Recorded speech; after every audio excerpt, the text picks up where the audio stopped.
Have you ever felt an inexplicable chill, a whisper in the silence, or the distinct sensation of being watched, only to find yourself utterly alone? What if these fleeting moments aren't just your imagination, but echoes from a world that exists right alongside ours? A world teeming with intelligent beings, unseen yet ever present. Tonight, we pull back the veil on one of the most profound and often misunderstood aspects of Islamic belief: the Jinn. Prepare to have your perceptions challenged and your understanding of reality expanded. Imagine a civilization that shares our planet, breathes our air, and walks our earth, yet remains hidden from our sight. This is the reality of the Jinn. They are not ghosts, nor are they aliens from distant galaxies. They are an ancient, distinct creation of Allah, living in a dimension parallel to our own. The Quran, the holy book of Islam, reveals that Jinn were created from smokeless fire or scorching flame, nar. This contrasts sharply with humans, fashioned from clay, and angels created from light. This unique origin grants them abilities and characteristics distinct from both humans and angels. Like us, Jinn possess free will, intelligence, and emotions. They can choose between good and evil, belief and disbelief. This fundamental freedom shapes their societies and their individual destinies, mirroring the moral choices faced by humanity. Their existence is a testament to the vastness and diversity of Allah's creation. Here's a profound truth often overlooked. The Jinn inhabited Earth long before Adam, the first human, was created. Islamic traditions tell us that they roamed the planet for thousands of years, establishing their own societies and civilizations. Their history is rich and complex, predating our own by millennia. During their early dominion, some Jinn caused significant chaos and corruption on Earth. Their free will, unchecked by divine guidance for a time, led to strife and bloodshed. This period of turmoil necessitated divine intervention, with angels being sent to restore order and quell their destructive tendencies. When humanity finally arrived, the Jinn did not vanish. Instead, their interaction with our world shifted. They became largely invisible to human eyes, continuing their existence in a dimension that intersects with ours, yet remains distinct. This transition marked a new chapter in the shared history of these two intelligent creations. Many cultures depict Jinn as monstrous, malevolent entities, figures of fear and superstition. However, the reality, as described in Islamic texts, is far more nuanced and fascinating. Jinn are not simply spirits. They are complex beings with structured societies. They live in tribes and clans, forming communities with intricate social dynamics. Just like humans, they have families, raise children, and experience the full spectrum of life's joys and sorrows. They gather in markets and meeting places, engaging in commerce and social interaction within their own realm. Crucially, Jinn are not monolithic in their beliefs or actions. They encompass a diverse spectrum, including believers and disbelievers, righteous and rebellious. Some Jinn pray, fast, and follow divine guidance, just as devout humans do. Prophets were even sent to them, guiding them towards monotheism and righteous conduct. One of the most captivating stories illustrating the Jinn's spiritual capacity occurred during the time of Prophet Muhammad, peace be upon him. A group of Jinn, drawn by the profound beauty and truth of his recitation, secretly listened to him recite the Quran at night. They were deeply moved by its message. These Jinn, upon returning to their people, became fervent preachers of Islam. They shared the divine message they had heard, inviting their kin to embrace the truth. This event is even mentioned in the Quran, in Surah Al-Jinn, highlighting their capacity for faith and their role in spreading divine guidance within their own communities. This lesser-known account shatters the misconception that Jinn are inherently evil or purely supernatural forces. It reveals their spiritual depth and their ability to respond to divine truth, underscoring their shared journey of faith with humanity. They too are accountable for their choices and beliefs. Jinn often prefer places that humans tend to avoid or neglect. These locations, often imbued with a certain energy or isolation, become their preferred dwelling grounds. Understanding these preferences is not about fear, but about spiritual awareness and safety.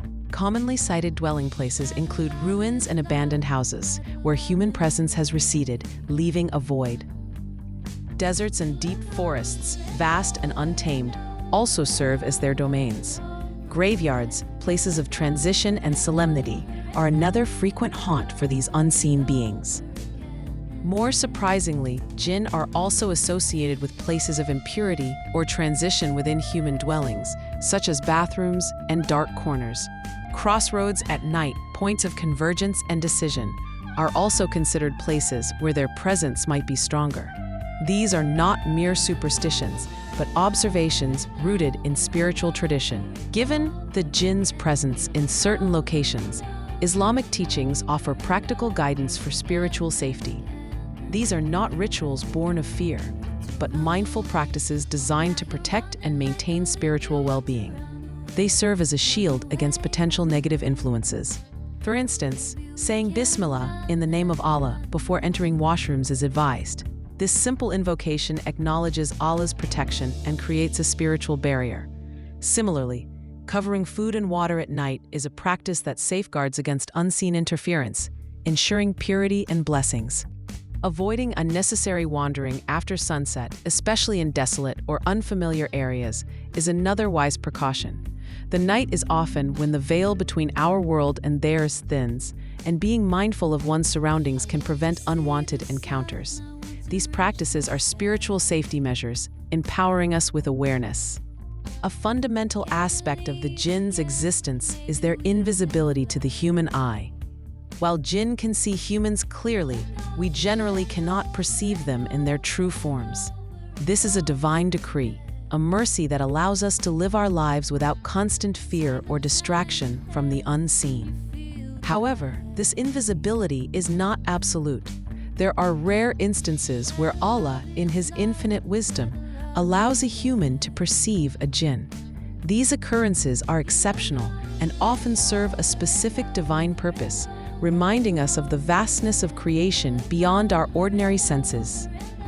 Interestingly, some animals are believed to possess a heightened sensitivity to the jinn.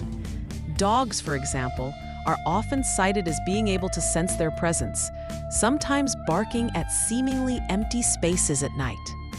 Donkeys are also mentioned in traditions as being able to perceive them, reacting with distress or unusual behavior. While generally invisible, jinn can manifest in various forms, though these are not their true essence. These manifestations are often temporary and serve a specific purpose, whether to interact, observe, or even mislead. Understanding these forms helps in discerning genuine encounters from mere imagination. They can appear as fleeting shadows darting across one's peripheral vision, leaving a sense of unease.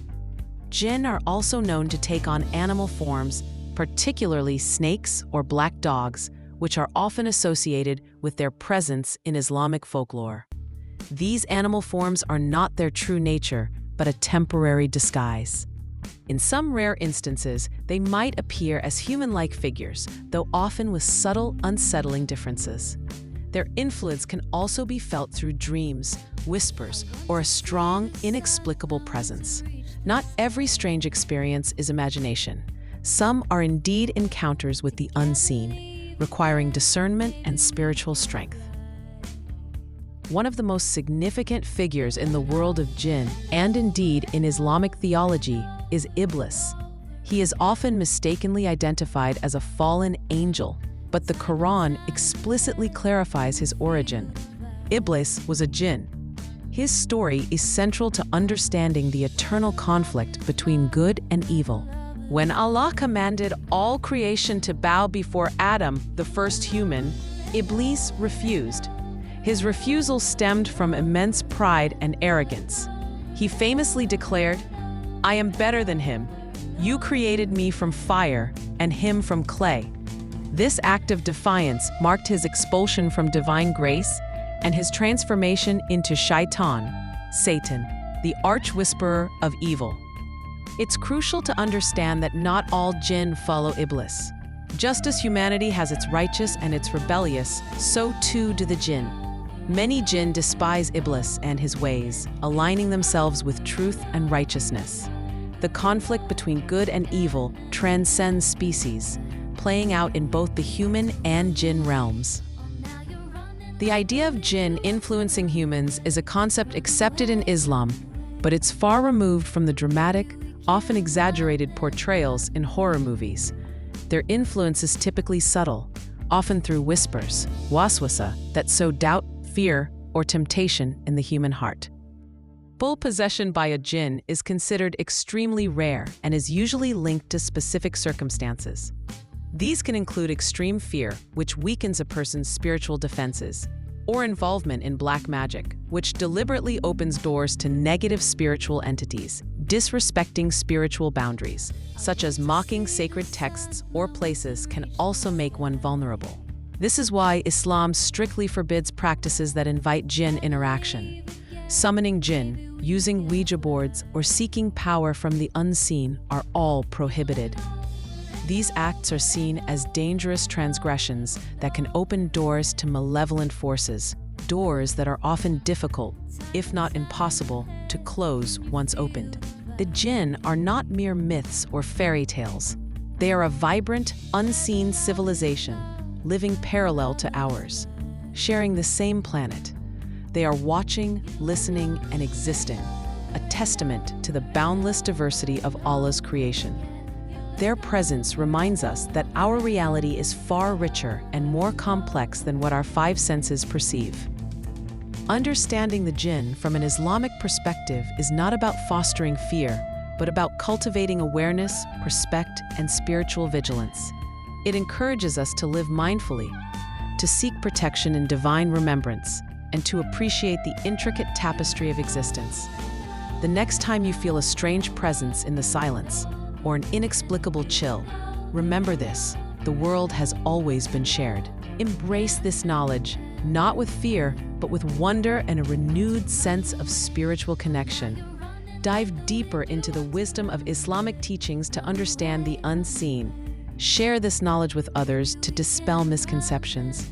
And always remember to seek refuge in Allah, for He is the ultimate protector of all creation.